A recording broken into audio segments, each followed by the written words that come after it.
To KN TV news और मैं आपके साथ हूं चंदा यादव। फैशन की दुनिया में अगर मैं आपको बोलूं कि आप कोई एक नाम बताएं जो आप फिलहाल अभी बहुत ही ज्यादा ट्रेंडिंग में देख रहे हैं, तो शायद आप जान गए होंगे मेरे कहने का मतलब क्या है और आज मैं किसके बारे में बात करने वाली हूँ। जी हाँ, फैशन की दुनिया में आजकल जो बहुत ही ज्यादा लोगों की जुबान पर नाम है वो है उर्फी जावेद का। आप आए दिन ऐसे कई वीडियोस देखते होंगे, उर्फी जावेद के ऐसे फोटोज देखते होंगे जो आपको भी चौंका देते होंगे। यानी कि थोड़ा अटपटा, थोड़ा अतरंगी कह सकते हैं, उर्फी जावेद का अंदाज जो है वो लोगों को दिखता है। कई बार तो हम ये देखते हैं कि कई बार वो पेपराजी से भी भिड़ती हुई नजर आती हैं। अपने बेबाक अंदाज के कारण भी उर्फी जावेद अब पूरे तरीके से छा गई हैं। लेकिन उनकी निजी जिंदगी के बारे में शायद आप नहीं जानते होंगे, तो इस वीडियो के एंड तक आप बने रहें क्योंकि आज मैं उर्फी जावेद के बारे में बहुत ही दिलचस्प बातें आपको बताने वाली हूँ। उर्फी जावेद का जन्म लखनऊ में हुआ था, यानी कि यूपी के राजधानी लखनऊ में हुआ था और वो काफ़ी नॉर्मल परिवार से बिलोंग करती हैं, जहाँ पर औरतें जो हैं बुर्का पहनती हैं और ज़्यादातर घर से बाहर निकलने की इजाज़त नहीं होती है।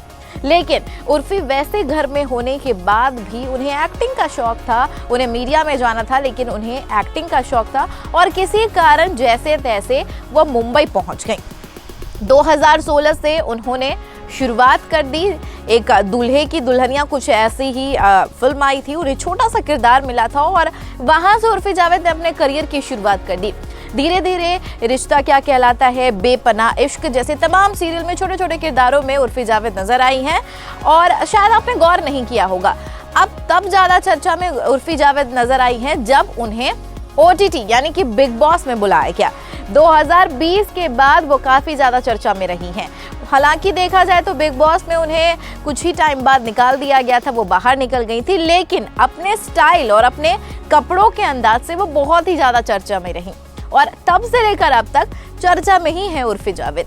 हालांकि ये बात भी सामने आई है, एक इंटरव्यू जब उन्होंने दिया था तो उन्होंने एक बात कही थी। उन्होंने कहा था कि निजी जो जानकारी है, जो उनकी निजी जिंदगी है वो कुछ ठीक ठाक नहीं रही, वो काफ़ी डिप्रेस थी। एक बार तो उन्होंने ये भी कहा था कि उनकी ज़िंदगी में एक ऐसे पल आए थे, एक ऐसा पल आया था, एक ऐसा समय आया था जब वो चाह रही थी कि वो वहाँ सुसाइड कर ले। तो अब सुसाइड की बात सुनकर एक हैरान करने वाली बात कहीं ना कहीं होती है, क्योंकि वो जिस तरीके से बताती हैं कि घर में कोई गलतफहमी हुई थी जिसकी वजह से वो बहुत ही ज़्यादा डिप्रेस्ड रही, बहुत ही ज़्यादा परेशान रही और इस हद तक नौबत आई गई कि वो सुसाइड करने के लिए सोचने लगी और किसी तरीके से खुद को संभाला और कहीं कहीं अपनी ज़िंदगी में फिर धीरे धीरे उर्फी जावेद आगे बढ़ी हैं और आगे बढ़ गई हैं और आज हर कोई उर्फी जावेद को जानता है। कई लोग तो उसके फैशन को सराहते भी हैं, कई लोग उन्हें धुतकारते भी हैं कि ये क्या कुछ भी पहन के आ जाती है। आप वीडियोस तो आए दिन देखते ही होंगे, फोटोज भी देख के आप भी सोचते होंगे यार ये कहाँ से इतना टैलेंट लाती है और कहाँ से किसी भी चीज़ के कपड़े बना देती है। लेकिन एक टैलेंट ही कहा जा सकता है कि आप वेस्टफुल चीज़ों की भी वो ड्रेस बना लेती है और कई लोगों को पसंद नहीं आता है, कई बार लोग कमेंट्स करते हैं, लेकिन वो उर्फी जावेद जो हैं अपनी बेबाक अंदाज से बेफिक्र होकर जवाब देती है, मुंह तोड़ जवाब देती हैं।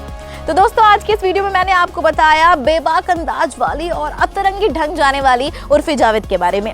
ऐसी ही दिलचस्प बातें हम आप तक पहुंचाते रहेंगे। कमेंट बॉक्स में मुझे जरूर बताएं कि ऐसे और कौन से वीडियोस हैं जिसे आप देखना चाहते हैं, जिसके बारे में आप जानना चाहते हैं।